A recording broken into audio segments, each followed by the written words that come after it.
Hello friends, welcome back to our channel NEET Biology Expert. I am Dr. Parveen.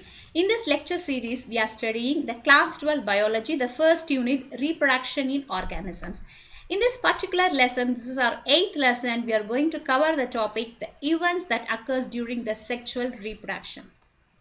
So what are the events that occurs in the sexual reproduction? Let us see this one by one. This sexual reproduction is a very elaborate and a complex phenomenon. This is characterized by several events which occur in a sequence order. First, there must be a fusion of male and female gametes to occur, and the zygote should be formed, and later the embryogenesis should happen.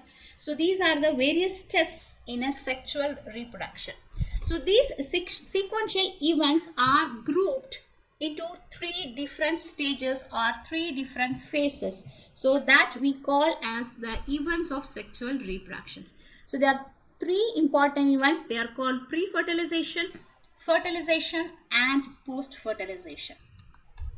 So first one, what is pre-fertilization? So you know what is fertilization? There must be a union of male and female gametes, that is called fertilization. So anything that happens before these steps are coming under pre-fertilization. Okay. What are pre-fertilization events? It includes all the events of sexual reproduction prior to the fusion of the gametes. Okay.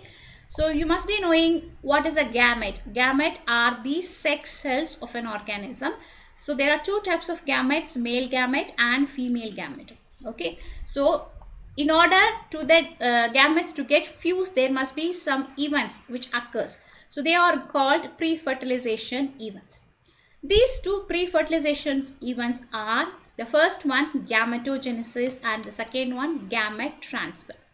So let us see the first one. What is gametogenesis? Gametogenesis means, genesis means formation. Genesis means formation. So the process of formation of the two types of gametes are called gametogenesis. It could be a male gamete or it could be a female gamete, anything. So this process of gametes is called fertilization. Okay. So these gametes are always haploid cells. So you know what is a haploid cell. So for example, if there is a male gamete N and this is a female gamete N, so they fuse together and to form a zygote which has 2n number of chromosomes. Okay, so this 2n is diploid. Okay, for example, here you see here this gametes always should be N, that is haploid. So they are called haploid. So always the gamete should be haploid, then only they fuse together and they form a diploid number of organisms, diploid organisms. Okay, but some organisms where the parental body itself is haploid. Okay, so here examples are algae, fungi, and bryophytes. So the original parent itself is an haploid. So they divide by a process called mitosis. They divide by mitosis and they form the gamete cell. So this also occurs in some type of organisms. If it is a normal, very common type means, so the parent will be diploid, then they undergo mitotic cell division, that is called reduction cell division, and thereby the haploid cells are formed. So gametes are always haploid cells, but the parent could be either a diploid or a haploid. Okay, right. So here the gametes, we can classify the gametes into two broad groups. They are called homogametes and heterogametes. So let us see what is homogamete. The other name for homogamete is isogamete. So what is isogamete? In some organisms, for example, algae, Cladophora is the name of the algae. The two gametes are so similar in appearance, it is not possible to categorize them into male and female gametes. So for example, normally if you see, when we look at any gametes under the microscope, we can easily identify whether it is a male gamete or a female gamete.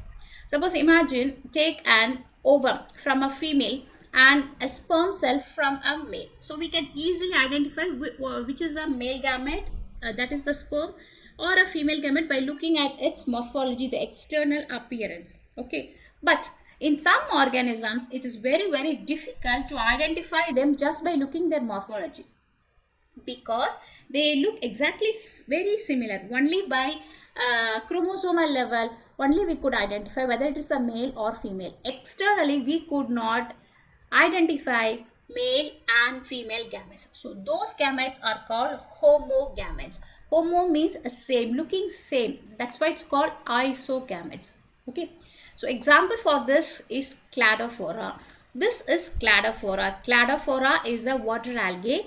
Look at this picture. This is the gamete of Cladophora. This purple color is the nucleus and this green one is the chloroplast.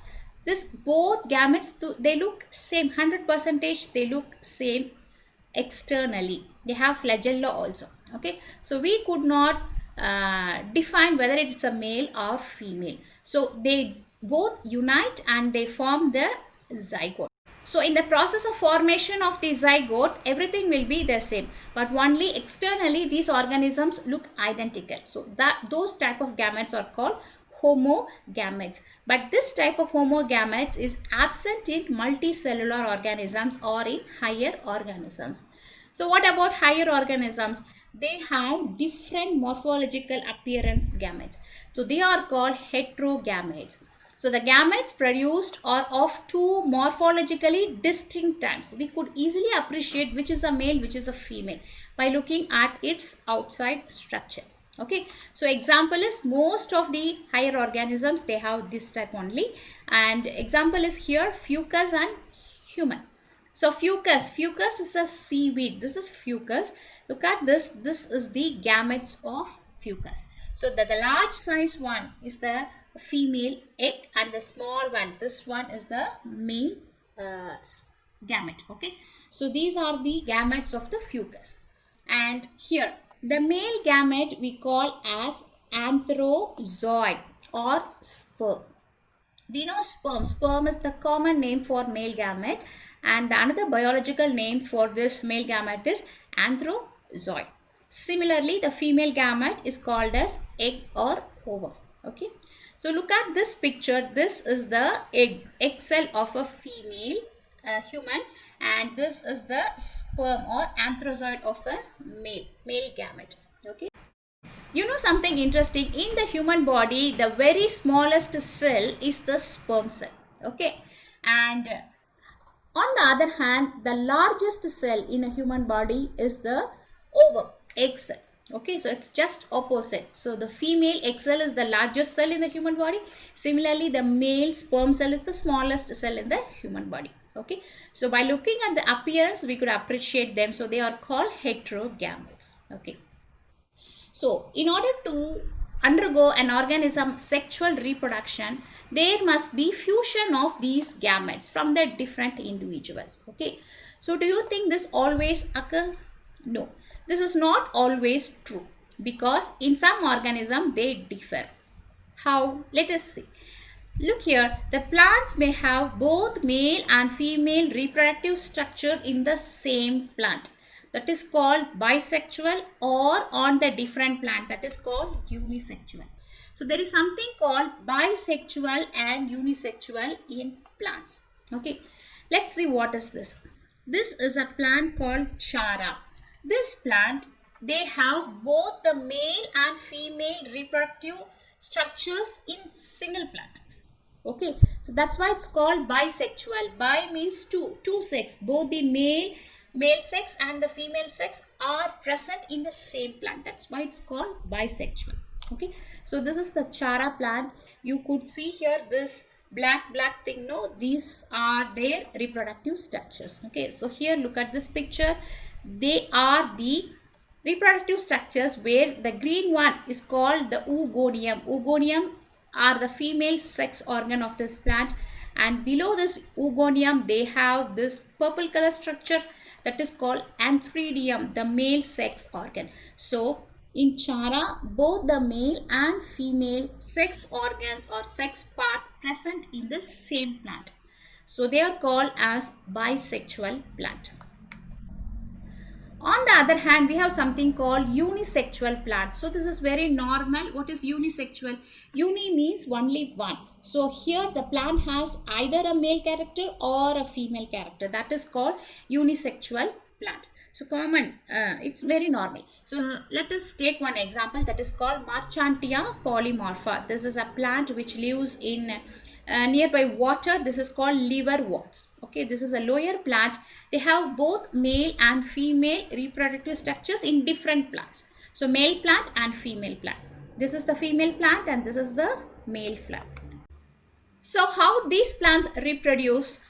Look at this. This is the female plant which produces the egg. See, the star like appearance is there, no? So this is the female plant. They produces archegoniophores. These are the eggs of the female plant. Similarly, these appearances are called antheridophores. They are the sperm of the male plant. So they unite and they form this sporozoite or sporogonium. So this is a unisexual plant. So this is the picture given in the NCERT book, wherein you could appreciate the male and the female thallus individually. Okay, so this, look at this structure. This is the archegoniophore, which is the female reproductive part, and antheridophore, which is the male reproductive part. So like this, in some plants the male and the female reproductive parts are individual. The plants itself is individual, so they are called as unisexual plants. Okay, so in order to further progress in this lesson, we have to understand some terminology. So let us see what are they. See, we have some terms called bisexual and unisexual. So what is bisexual and unisexual? Bi means two. So both the male and female reproductive structures are present in the same plant. So if one plant has both the male and female structure, we have seen chara, no, previously. That is an example for a bisexual plant. So they are called bisexual. On the other hand, we have the unisexual plants where either the plant will be a male or a female. Okay, so that is called unisexual plant. And similarly, if it is a fungus, see, the body of the fungus is called thallus. For example, the thallus will be like this, okay, like a mold, something like this. Okay, so this is called thallus. The body of the fungus is called thallus.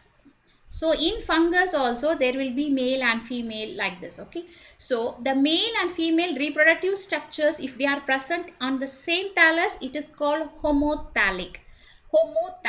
So we can say homothallic fungus. What is the opposite for this? That is heterothallic. That means the male, either it will be a male or it will be a female. Okay, so thalli means singular, thallus means plural. So either it will be a homo or hetero, like this. Okay, and the next terminology we are going to talk about plant flowers. So some flowers will have both the male and the female parts in the same flower. So they are called monoecious. Monoecious means both male and female flowers on the same plant. They are called monoecious. Dioecious means either male or female flowers, not both. Either the flower will be a male or female. Okay, so that is called dioecious. So these are the words we have to understand the meaning in this lesson.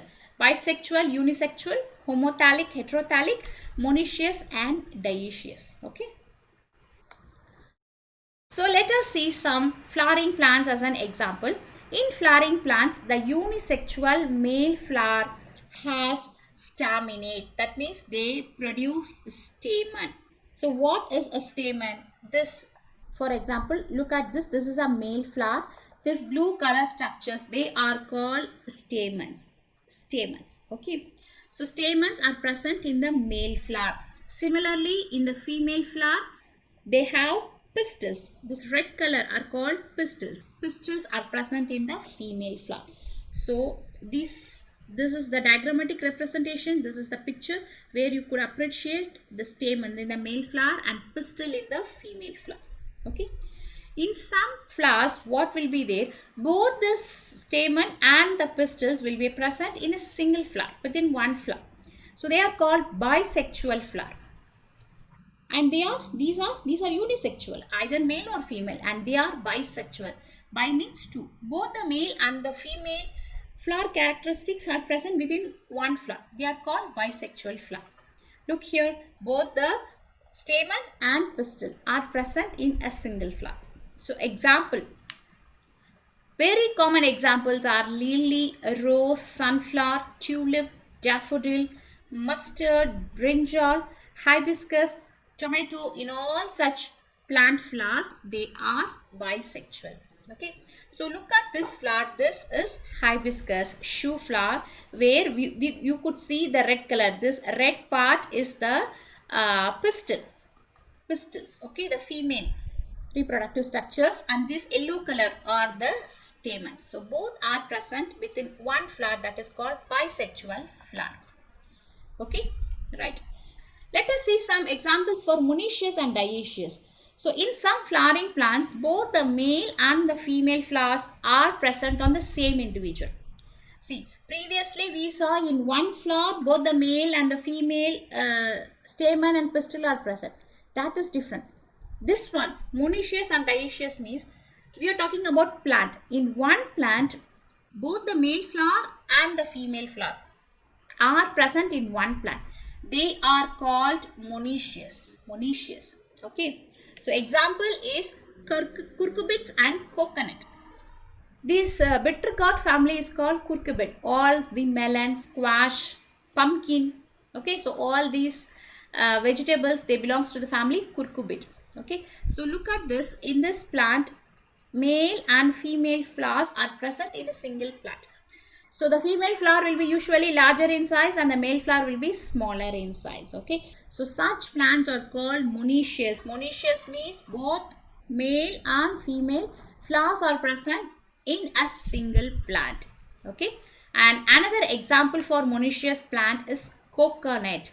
So coconut, biological name Cocos nucifera. This is the coconut tree where we can see both the male and female flower. So this round part are the female one, and this one, this lengthy part, they are the male flower. So both are present in one tree. So this is also an example for monoecious. Okay. And let us study about dioecious. What do you mean by dioecious? Here in some flowering plants, both the male and the female flowers present on individually. That means some plants will be male plant, they produce only the male flowers, and some plants will be female plants, they produce only the female flowers. Okay, so they are called dioecious. Example, papaya tree and palm tree, date palm tree. Okay, so look at this picture. This is the palm tree, date palm tree. This flower is the male part, male flower of the palm tree, and this flower is the female part. Okay, so how pollination takes place here? Here, for this palm tree and all, in order to produce, cultivate, farm commercially in large amount, pollination by natural wind or through bees, butterfly is very rare and slow. So human does this pollination, that is called artificial pollination. So look here, one man is climbing in the tree, and what he is doing is he actually doing artificial pollination. So he takes out few male flower parts and he insert it into the female flower, female tree. First he takes male flower part and then he moves to a female flower part and he ties up this together. Okay, and naturally after that pollination will occur. So this example for dioecious type of plants. Okay. So do you think diversity of sexuality is present in animals? That means all species in animals is either male or female, or is there any animals with both the reproductive organs also present? Yes, in some animals the reproductive organ, that means both male and female reproductive organs are present in a single animal. Like how in plants both the male and reproductive organs present in one single plant, similarly in animals also it is there. So they are called bisexual animals. Okay, and here what is bisexual? They have both male and female reproductive organs, that is called bisexual. So example for them are earthworm, sponges, tapeworm and leech. So see this is the earthworm. We could see both the testis, the male sex organ, and the ovary, the female sex organ, both together in the earthworm. So that's why it's called hermaphrodites. Hermaphrodites means both male character and female character. The sex organs are present within one organism. That is called hermaphrodite or bisexual. Okay. But majority of the animals are unisexual. They are of one sex only, either male or female. So example for this is male cockroach. Male cockroach, they have testes, and female cockroach, they have ovary. So like this, majority of the animals are unisexual. Okay, let us study about the cell division types. What types of cell division which occurs during the gamete formation? See, we know that the gametes are of two types, male gamete and female gamete, and all the gametes will be haploid. That means n number of chromosomes, half the number of chromosomes. Okay, so the parent may be either diploid or parent may be either haploid. Parent may be n or 2n, whatever be the parent, but the gametes will be haploid. Okay, so if the parent is a diploid parent, how the gametes are produced? They produce by reduction division, that is called meiotic division. Okay, so diploid parent produce gametes by meiotic division. That means if the parent is 2n, they produces n, that is the gamete, by meiotic division. So example are pteridophytes, gymnosperms, angiosperms, and human beings by meiotic division. But in some organisms, the parent itself is haploid, so they produce gamete which is also haploid by mitotic division. Example are fungi, algae, and bryophytes. Understand? So here specialized cells called meiocytes, that is called gamete mother cells, are there which undergo this meiotic division and produce this haploid cell in the case of a diploid parent. Okay, right. Let us see some examples which is given in your textbook. The chromosome numbers in the meiocytes. That means, see, these are the number of the name of the organisms, and this is the chromosomal number in the parent and the chromosomal number in the gamete. So how usually it will be? The parent will be 2n, and after the meiotic division it will be half, that is the n number of the chromosomes. Okay, so if it is a human being which has 46 number of chromosomes in the parent, the gametes will be half of that, that means 23 number of chromosomes. Okay, so housefly, so the housefly parent has 12, so what is the gamete chromosome number? It is 6. Okay, and similarly look here, rat is having 21 in the gametes. So how much it will be in the parent? It is the double of the parent, that is 42. Okay, dog parent has 78. So how much in the gamete? It is 39. So like this you can easily calculate everything. Double the amount in the parent and half the amount in the gametes. Okay, and here look at this Ophioglossum. Ophioglossum is a fern. Its gamete is having 630 chromosomes. So how much the parent will be? It will be the double, 1260. 1260. So much amount of chromosomes are present in a small fern. But look here, human, how much chromosomes are present? Just 46. So what do you understand by this? Doesn't mean that the number of the chromosomes is important for a higher organism. If it is a smaller organism or a higher organism, chromosomal number is not important.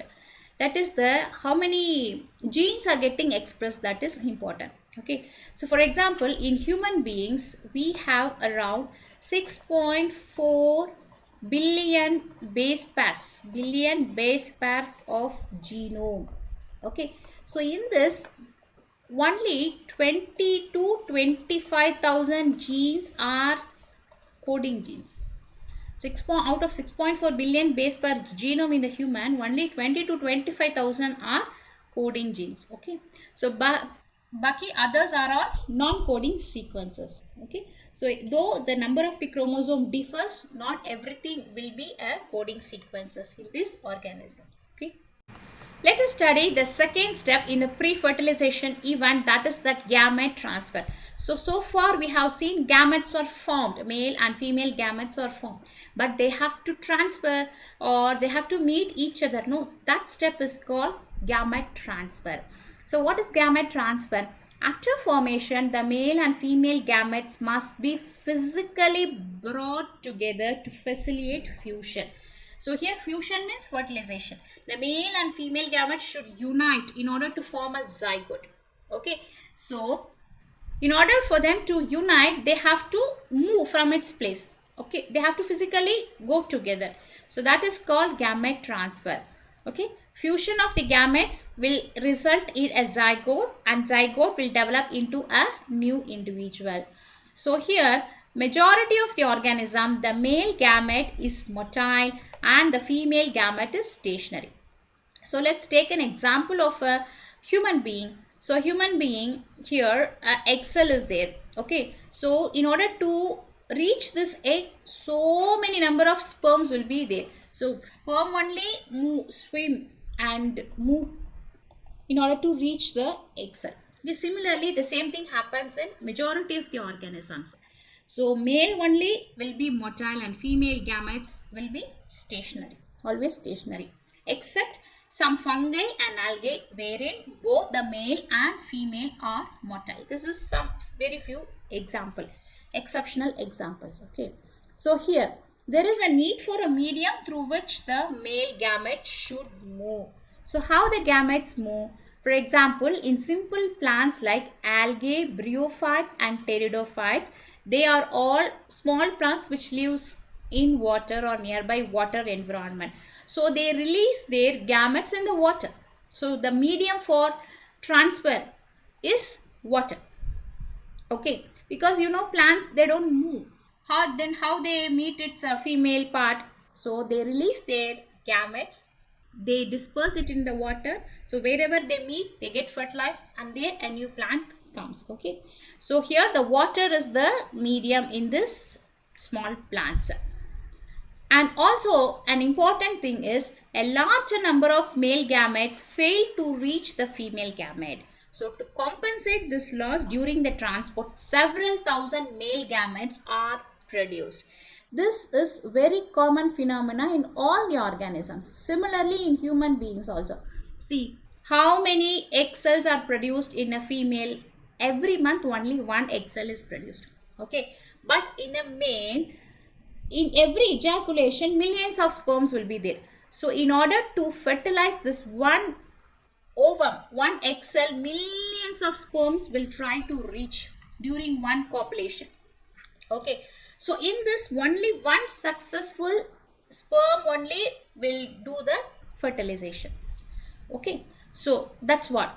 The large number of the male gametes also here produced in every organism. So why so many thousands of male gametes are produced? Because during the transport to reach the female, in their route, they will be many gametes will be lost. Okay. So in order to compensate this loss, several thousand gametes are produced in organisms. This is a common phenomenon in every organism. How the gamete transfer occurs in seed plants? They occur by pollens. What are pollens? Pollen grains are the garrulus of male gametes. You might have seen even in the hibiscus also. No? So these are the pollen.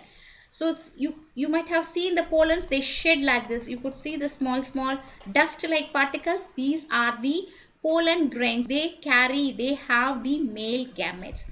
The male gametes are called male microgametophytes. They are produced in the anthers and they get dispersed. Okay, so they have to be transferred to the stigma before it can lead to the fertilization. But in some plants, what will happen? The gamete transfer is self-fertilizing. What do you mean by self-fertilizing? See here. Example is bisexual or self-fertilizing plants. Pea plant and even in hibiscus, the same thing happens. That means the pollen grains to the stigma is relatively easy. See here in this picture, this is the pistil of the flower having the pollen. Okay. This is the pistil of the flower. This is the pollen. So they are both present in the same flower. So during wind or breeze, they get touch with each other, and it's very easy for them to come into contact. Okay, because both the anthers and stigma are located close to each other. So these are the examples for some plants which fertilize by themselves, self-fertilizing plants. Here no need for any insect or honeybee or a butterfly like this. In small wind or during breeze itself, they get self-fertilized. Okay, so they are called self-fertilizing plants. But in normal plants like the what happened, cross pollination occurs. In cross pollinating plants, a specialized event called pollination facilitates the transfer of pollen grains to the stigma. So pollination occurs. What do you mean by pollination? The male anther has to reach the female part. Okay, so this transfer is done by either wind or by insects or honeybees, butterfly like this. Okay, they does this pollination. In dioecious animals, since male and female gametes are formed in different individuals, the organism must evolve a special mechanism for the gamete transfer. So see, in plants this thing occurs. What about in animals? In animals, both the animals should come physically in contact with each other, and they have to copulate. Then only this fertilization occur. Okay, so after successful gamete transfer only, the fertilization will occur in the higher animals. Okay, so far we have seen the pre-fertilization events. Now let us see about the fertilization. What is fertilization? Fertilization means the fusion of male and female gametes. So this is a male gamete, this is a female gamete. The both should unite together and form a single cell which carries both the nucleus. This is called fertilization, fusion of the gametes. So here the formation will be a zygote. So this is called zygote. The zygote will be diploid, 2n in number. Okay, so fertilization is an important event in a sexual reproduction. From the fertilization only a zygote develops, and then embryogenesis will occur. So the other name for fertilization is syngamy. Syngamy means fertilization. Here we are classifying fertilization into two broad categories depending on where the fertilization occurs, into external fertilization and internal fertilization. What is external fertilization? If the fertilization, that means the fusion of the male and female gametes, takes place outside the body of the female, that is called external fertilization. Okay, so fusion of the male and female takes place outside the female, normally in a water. That is called external fertilization. So example is sponges, fishes and amphibians. In these organisms, the fertilization occurs externally. So let us take an example of frog. Frog is an amphibian. The frog lays eggs. Where it lays egg? It lays eggs in the water. Okay, so fertilization also does occurs in the water. Similarly in the fishes.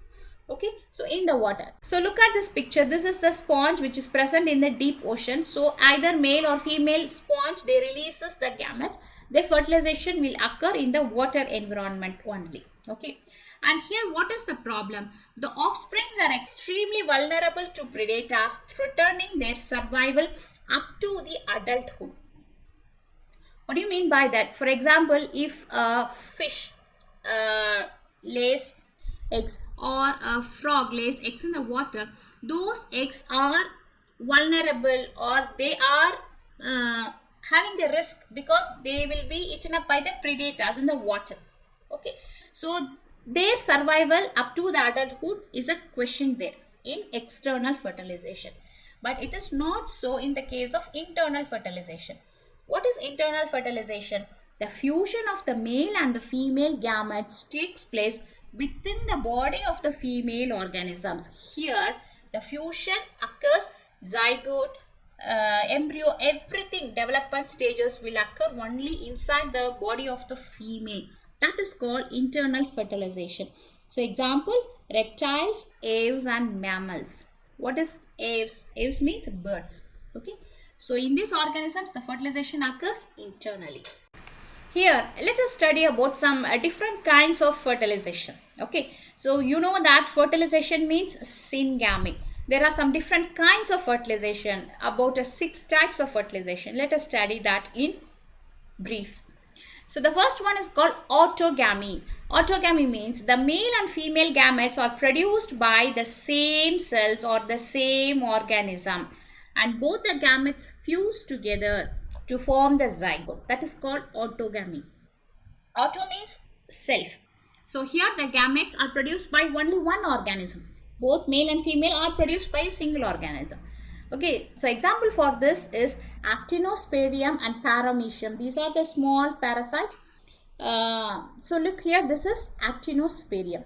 So here, this is one Actinosporidium cell. Both male and female gametes are present within one cell. So they fuse together and they form a single zygote. Okay, so this is called autogamy.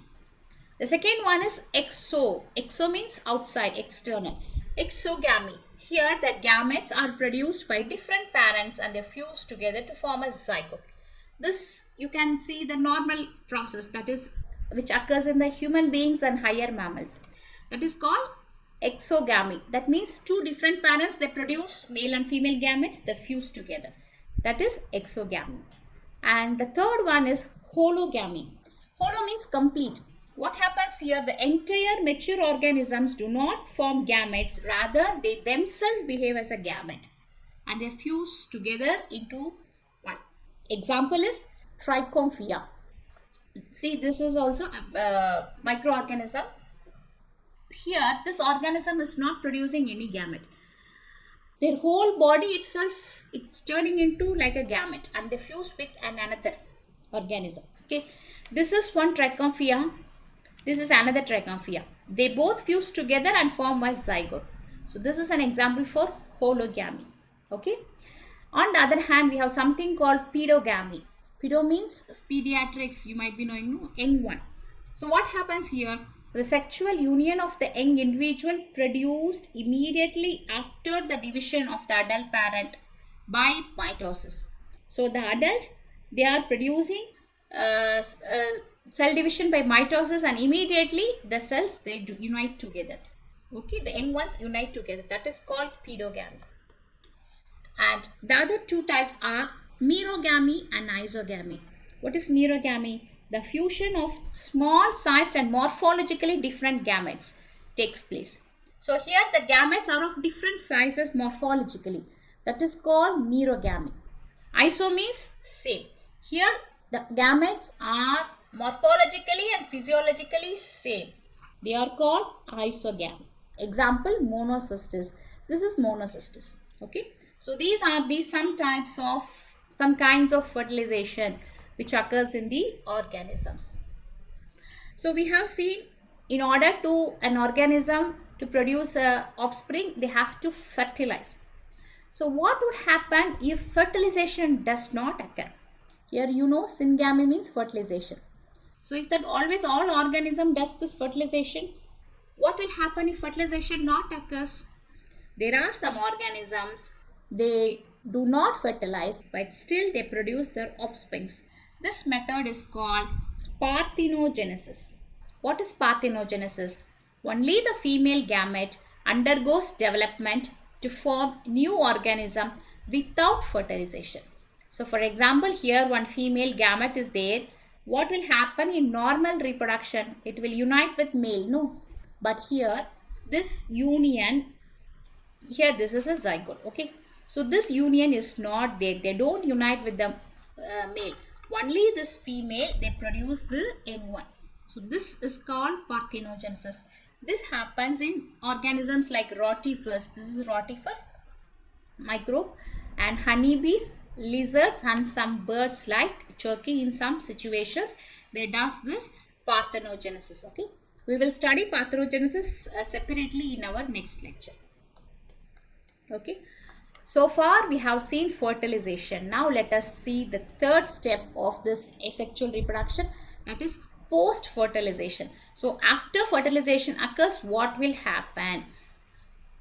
So the events in sexual reproduction after the formation of the zygote is called fertilization. So here what happened, the zygote is formed. The zygote will have two, one way from male and one from female, this nuclei. Okay, so this zygote is there. What will happen after this? This step is called post fertilization. So what will happen? Embryogenesis will occur. So here one important thing is we must remember the zygote is always diploid, that you know. Zygote is always diploid, that means it has two number of chromosomes. Okay, so how the fertilization occurs? Fertilization occurs either in the external environment, that is in water like in amphibians and fishes, or it in internal environment like in human beings and mammals. So either way the zygote will be fertilized. Okay, so after fertilization what happens? The important thing is, depending upon the life cycle of the organism and the environment it is exposed to, the development will carry out. For example, we told no, in external fertilization, if the frog lays eggs in the water, inside the water, so if there are predators to eat the legs, then what will happen? The young ones will not develop. Similarly, there is more risk for any animals which does this external fertilization. The young ones will not develop. There is more chance for the predators to eat those eggs. But in case of internal fertilization, there is no risk like this. Completely the baby gets developed safely inside the female organ. Okay, so fertilization depends upon the life cycle of the organisms and also the environment where the organism is present. Okay, right. So here zygote, when we are talking about zygote, see, a male cell and female cell, they are uniting and form, they form a zygote. Okay, so this zygote, they have to start embryogenesis. But in some organisms like in some fungi and algae, the zygote, they don't develop immediately into the embryo. What will occur? They form a thick cyst wall surrounding its cell and they keep in a resting stage for some period of time before germination. Okay, so if this is a zygote, they form a thick wall outside its cell. Why? Because it helps them to resist the desiccation, dryness and damage. So whenever the environment is suitable for the zygote, then only it starts germinating. Okay, so example for this is fucus. Okay, this fucus, this is the zygote of the fucus. Immediately they won't get germinated. So they keep silent or in the resting stage for some period of time. So when the temperature, when the external environment and the water, everything is favorable only, they start to germinate like this. Okay, see, this is the picture of this fucus resting stage. Here the outside wall, it's very thick. It is resistant to dryness and damage. Okay, so like this, some organisms is exceptional, but in majority of the organisms, when the zygote is formed, the next stage is the development of the zygote, that is embryogenesis occurs. Here the zygote is the vital link that ensures the continuity of the species between the organisms of one generation to another. So you know, the zygote is the first stage in the developing embryo. So zygote is very important in order for a generation to grow. So zygote is a very important in every organism, including human being. That means every organism, they develop from the single cell zygote. Okay. The second step in the development of an organism after the post fertilization is embryogenesis. So embryogenesis means the process of development of an embryo from a zygote. So zygote, if this is a zygote, the zygote develops into an embryo. This is only going to be an adult. Okay, so this process is called embryogenesis. So what happens during embryogenesis? The zygote undergo mitotic cell division, not reduction division. Okay, not meiosis, it is mitotic division, and after some stages cell will get differentiated. So for example, look at the zygote. This is the zygote having the diploid nuclei, male and female nuclei. Then they have to reproduce by mitotic cell division. So 2 have to become 4, 4, 8. Like this, it doubles. Okay. And it forms a structure called blastula. Blastula is a cell structure having around 150 to 200 number of cells. And then after that, the cells get differentiated. So differentiated means depending upon the different needs. This, see here, the cell differentiates helps groups of cells to undergo certain modifications to form specialized tissues and organs. So from the differentiated cells only it develops into groups which becomes the organisms, different organs. Okay, so this is the process called embryogenesis. So like this, from the zygote, the cell divides mitotically and the embryogenesis occurs. The embryo develops. Okay.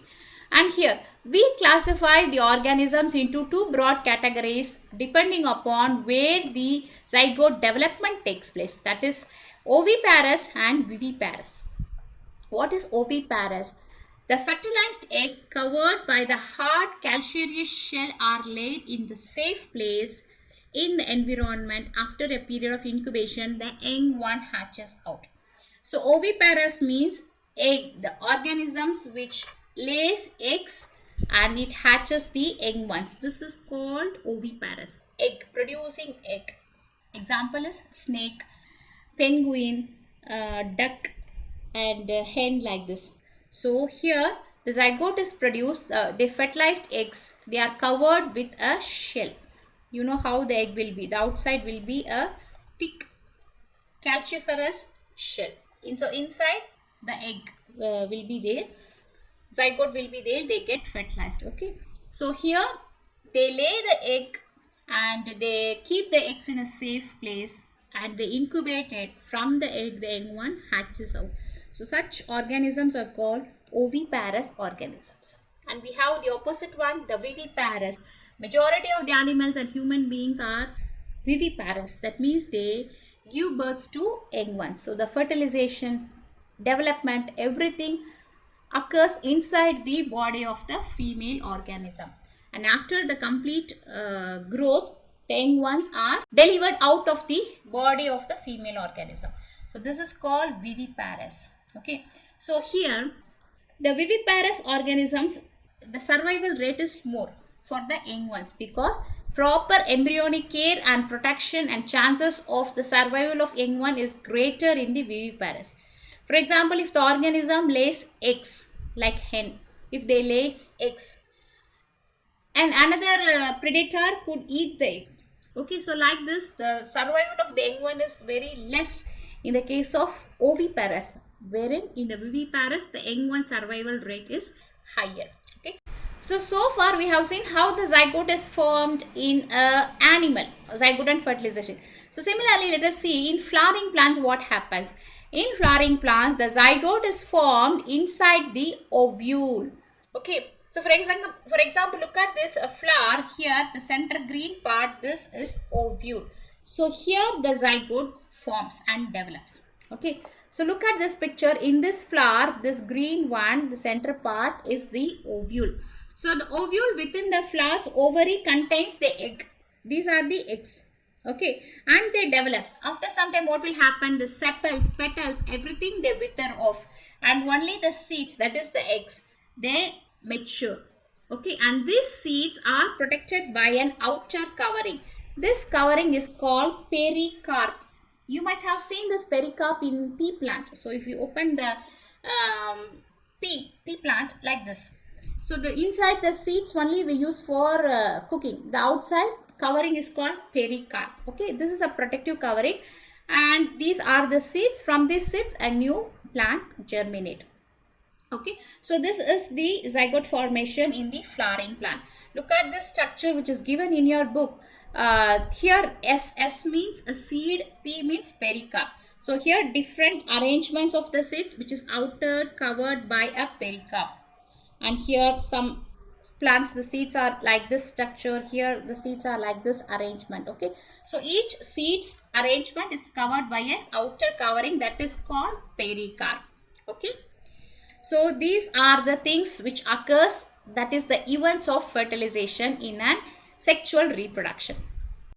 So let us recap what we have studied so far. So we have studied the events of fertilization, which can be classified into three categories: pre-fertilization, fertilization and post-fertilization. Pre-fertilization events includes gametogenesis and gamete transfer.